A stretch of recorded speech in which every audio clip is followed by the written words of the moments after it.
Сайн мэцгааны уу та бүхэндээ энэ өдрийн мэндийг хүргэе. Цэг рүү эхлэхэд бэлэн боллоо. Эхнэрээс нууцаар салтын материал бүрдүүлж байгаа нөхрийн бичлэгээр өнөөдрийн нэвтрүүлэг эхэлдэг. Түүний цуглуулсан материалууд донд эхнэртэйгээ чааталсан чатууд байх ба дотор нь хүүхдүүдийнхээ талаар ярьсан байв. Хёнжиноос нэвтрүүлгийн магийнхан та эхнэрээсээ үнэхээр салмаар байгаа мó гэхэд тийм ээ. Энэ нэвтрүүлэгт ороод ямар нэг өөрчлөлт гарахгүй бол би шууд салахад бэлэн байна гэж хариулдаг. Эхнэрийн талын бичлэг гарахад тэд унтлагын өрөөний матраасан дор юм дэвсгэж оролдоно.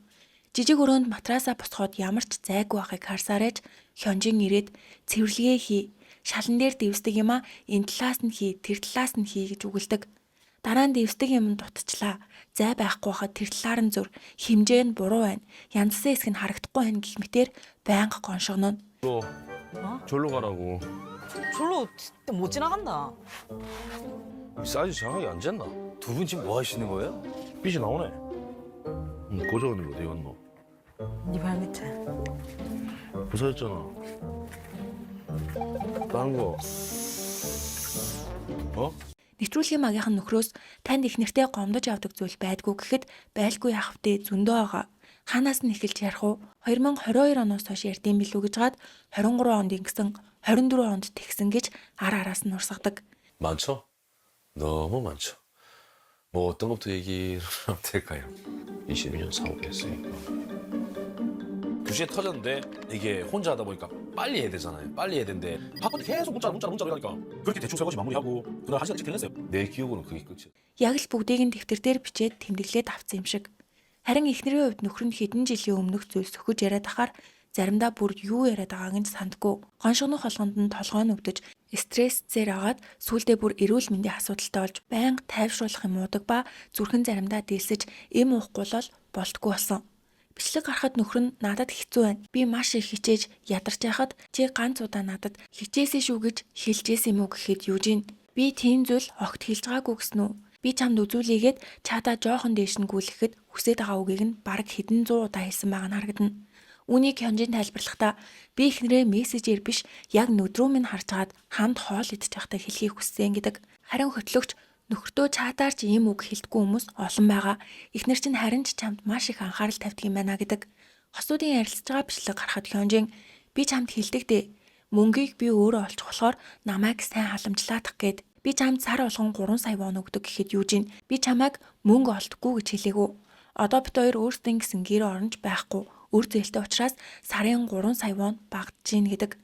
Юужийн ярилцлагын үеэр нөхөр нь одоогоор 100 сая воны өртөө байгаагаас гадна төлөх ёстой төлбөрийн хуудаснууд нь овоорч өөрөө гарч ажил хийхгүй л болохгүй нөхцөл байдал үүсчээд хахад нөхөр нь түүнийг ажил хийлгүй гэртээ бай.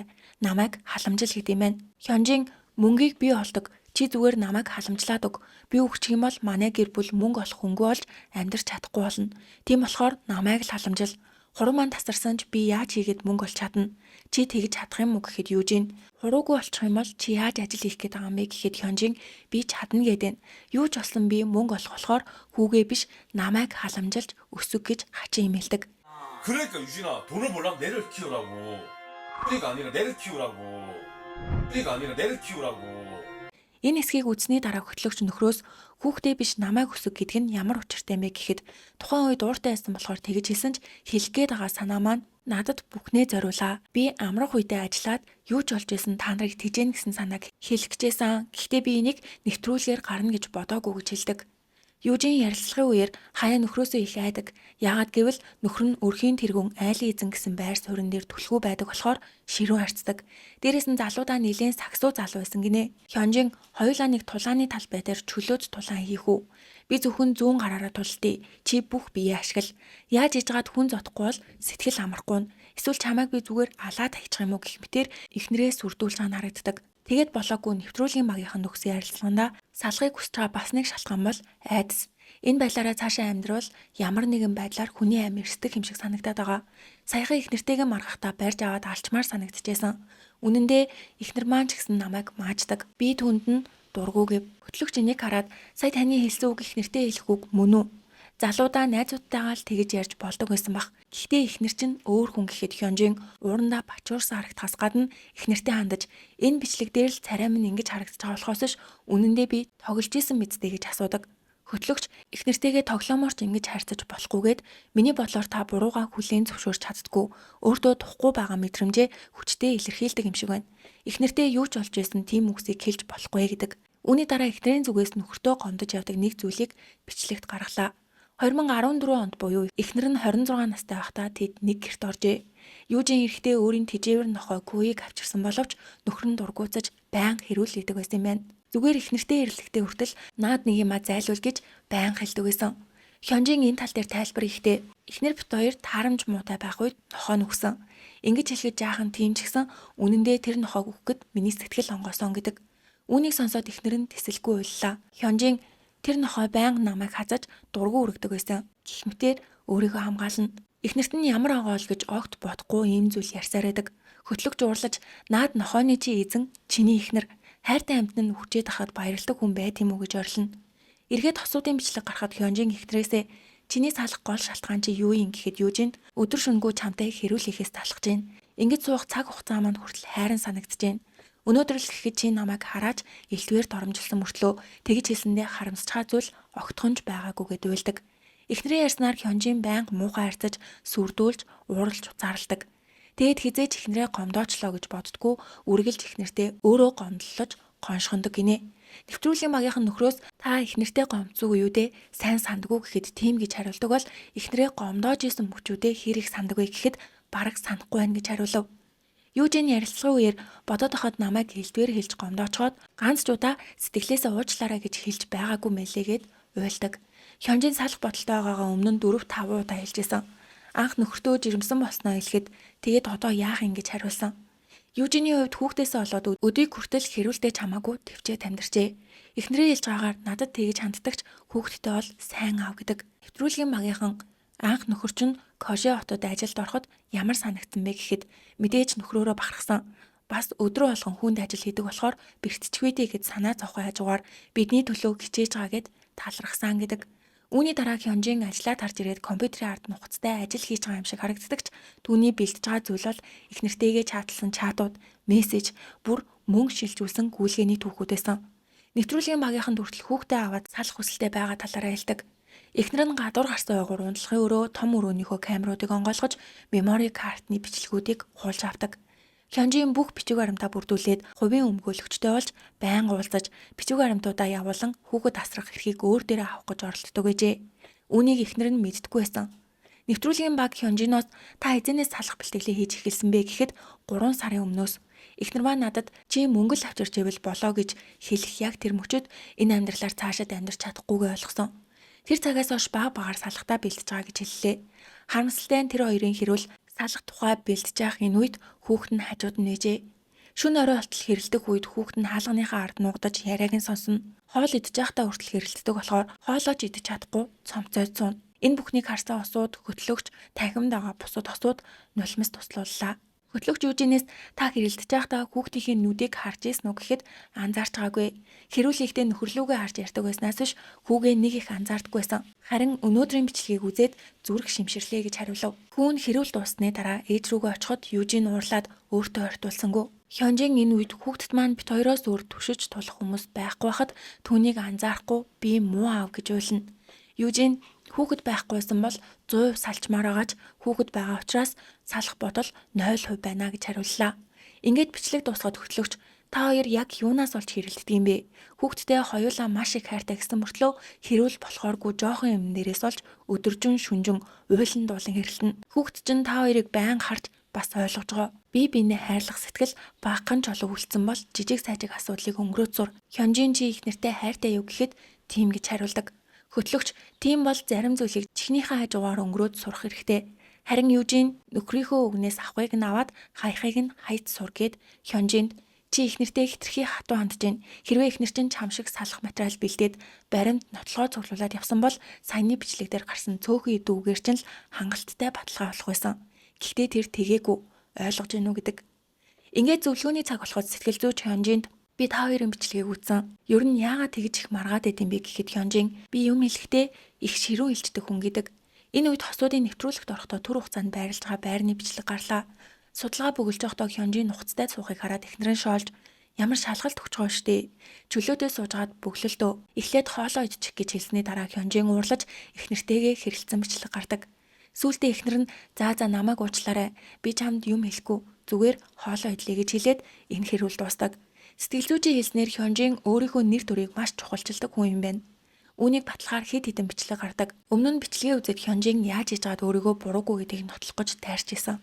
Сэтгэл зүйч та ямар нэгэн байдлаар өөр дээрээ дарамт мэдрэх дурггүй, айж имээх юмнаас хоцрох, ялагдах мэдрэмж авах маш дурггүй ингээд эрэгтэй хүнийг ямар байх ёстой гэж боддог вэ гэхэд Хёнжин хүчрэхэг байх ёстой гэж боддог гэв.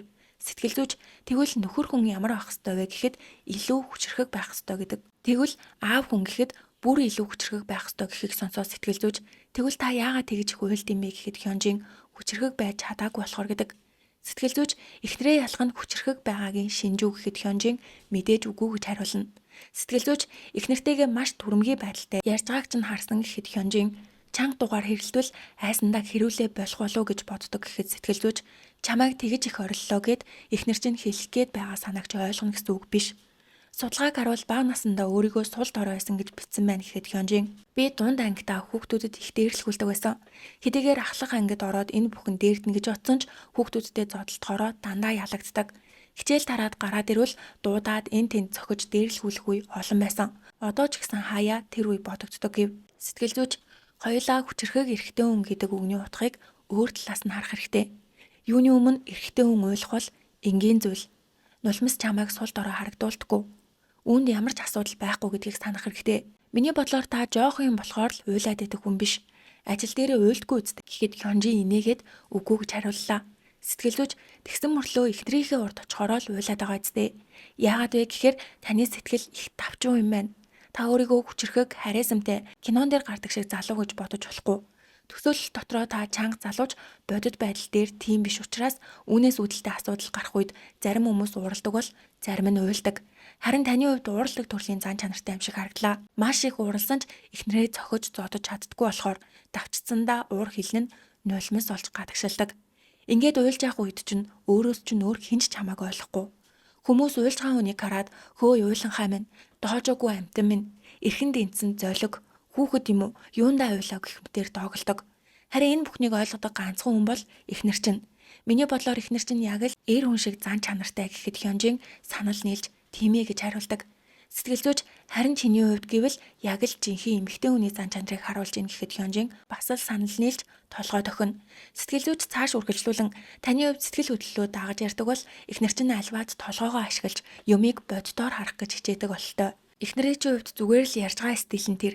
Юу ч бодохгүйгээр хэлсэн үгийг нь та хүн дээр тусгаж аваад учир утгагүй хэрүүл үсгдэг. Битгий тэгэж тавтаргүй хашил, зарим зүйлийг тоохгүй өнгөрөө. Цаашдаа хүчрэхэг эрэхтэй биш, сайн эрэхтэй байхын төлөө амьдр. Хүчрэхэг байлаа гэд сайн биш бол ямар ашигтай юм бэ гэдэг. Дараа нь эхнэрээ хэлж боллоо. Сэтгэл зүйч таны хувьд нөхрийн чинь хамгийн том асуудал юу вэ? Яагаад ингэж аашлаад идэм болоо гэхэд дандаа надад тушааж ярьдаг болохоор тэр нь хамгийн хэцүү байдаг гэж хариулав. Сэтгэл зүйч танай нөхөр та хоёрын асуудал усны тусаа шиг адилхан гэж хэлээд яг адилхан асуултыг нөхрөөс чинь асуухад манай эхнэр надтай захирангуй харцдаг. Би үүнд нь дурггүй гэж хариулсан. Та 50 байдлаар өөрийгөө илэрхийлдэг бол нөхөр чинь ширүүн байдлаар ураа гаргадаг. Та хоёр хоёулаа ширүүн авиртай анзаарахгүй ураа төвчжгаад нэг тесэрдэг. Уг нь таны байр байдлыг ажиглавал маш энгийн ичимхий эмэгтэй. Үүнийг яаж мэдсэн бэ гэхээр нэвтрүүлгийн турш камерны өмнө гарах болгондоо зүгээр ярихтаа хүртэл толгой, хамар, хүзүүгээд бүгдийг нь маажж гин. Бусад хүмүүс бол ийм газар ирчээд биеэ маажаа суудаггүй. Бас би дэвтэйхэн хувцалсан байгааг харуул та их энгийн, тайван эмэгтэй. Харин нөхрөөчийн хувьд дотоод хүн нь маш сул дорой. Хэдийгээр гаднаасаа хүчтэй болж харагдахыг оролддогч үнэндээ тийм биш гэж хэлдэг. Дараагийн хэсэгт сэтгэл зүйчийн нөхөртэй харилцсан хэсэг гарлаа.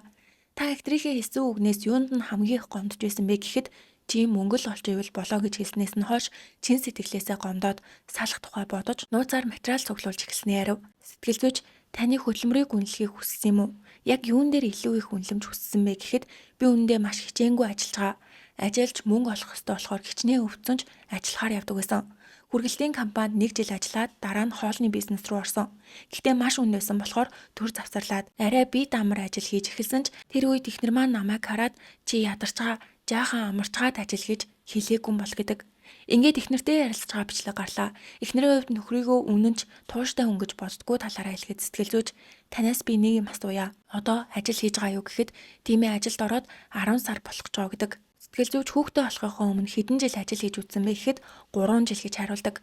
Нөхөрчин ажил хийхгүй залхуураад гэртээ үлддэг үе байсан уу гэж асуухад бодоод ахнаа тийм үе байхгүй мэн гэдэг. Сэтгэл зүйч тэгвэл нөхөрчин үнэхээр л гэр бүлдээ үнэн ч хүү юм байна. Ийм хүнд гарч мөнгө олж иргэж хэлж болохгүй. Нөхрөө гаднаас ороод ирэхэд нь ядарсан мэдтэй. Өнөөдөр сайжлаа гэх мэтээр урмын үг хэлэх хэрэгтэй. Та хоёрыг ажиглахад нэг маш их буруугаар ойлгодог юм шиг харагдлаа. Харилцаагаа засах хамгийн чухал алхмууд гэвэл эхлээд нэгнээсээ юу хүсэж байгаагаа маш тодорхой ойлгох. Хоёрт нөгөө хүнийхээ хэлж байгаа үгсийг чин сэтгэлээсээ ойлгох хэрэгтэй. Та хоёроос авсан судалгаан дээр чиний дотны найз хинбэ гэсэн асуулт байсан. Үүнд та хүү гэж хариулсан бол нөхөр чинь эхнэр гэж хариулсан гэхэд үүнийг сонссон эхнэр шууд л уйлдаг. Сэтгэл зүйч яагаад байсан талаар нь асуухад би нөхрөө тэгж бичнэ гэж бодоогүй. Найзаа гэж бодож байсан удаа надад нэгч байхгүй гэж хариулав. Сэтгэл зүйч нөхөр чинь зөвхөн эхнэрийнхээ хажууд л том нулимс унагадаг. Энэ бол эмэгтэй нь тийм л их тайвшрал амар амгалан мэдрүүлж чадхаар дотн мэдрэмж өгдөгөө гэсэн үг гээд асуудыг хамтд нь оруулж гэр бүлээ зурх таалхуур өгөв. Хэсэг хугацааны дараа нөхрийн зурсан зургийг харахад тэр өөрөөсөө эхлээд хүү хүртлээ 3 хүнийг зурсан. Сэтгэл зүйч зургийг дүгнэхдээ та өөрийгөө хамгийн том биетэйгээр төрсөлжээ. Энэ нь танд айл гэрийн эзэн эр хүн гэсэн байр суурь маш чухал гэдгийг харуулж ийнгээд эхнэрийн зургийг харахад байшин дотор 4 хүн байгаагаар зурсан байлаа. Сэтгэл зүйч гайхаж 4 дахь хүн хэн болох талаар асуухад Южин би ахаад хүүхэдтэй болохыг хүсэж байгаамаа. Тэр бол манай баг хүүхэд гэж хэлдэг. Эхнэрийн хувьд эхлээд нөхрөө зурсан ба өөрийгөө хүүхдүүдтэйгээ адилхан хэмжээтэй зурсан. Энэ нь нөхрөө гэрийн эзэн гэдгийг хүлээн зөвшөөрч бас түүнийг хүндэлсээр байгаагийн илэрлэж сэтгэл зүйч тайлбарлалаа. Сэтгэл зүйчийн өгсөн сүүлийн зөвлөгөө бол ахиж хизээч нэгнээ хөөй чи гэж муухагаар дуудаж болохгүй. Үргэлж хайраа ханаа гэж дуудаж явах хэрэгтэйгээд зөвлөгөөний цаг дуслаа. Тэгвэл хосууд нэгнээ хүндэлж цаашдаа илүү сайхан амьдарч чадах болов. Хэрвээ хажууд чинь эрэгтэй хүн уйлж байгаа бол та тэр хүний хувьд хамгийн тухтай хүн юм байна шүү. Эцэст нь хэлэхэд эрэгтэй хүн уйлж болно. Бичлэг маань таалагдсан бол угтаа лайк болон subscribe дарахаа бити мартаарай. Миний инстаграмыг дагахаа мартаваа. Дараагийн бичлэгээрээ уулзтлаа. Түр баяртай.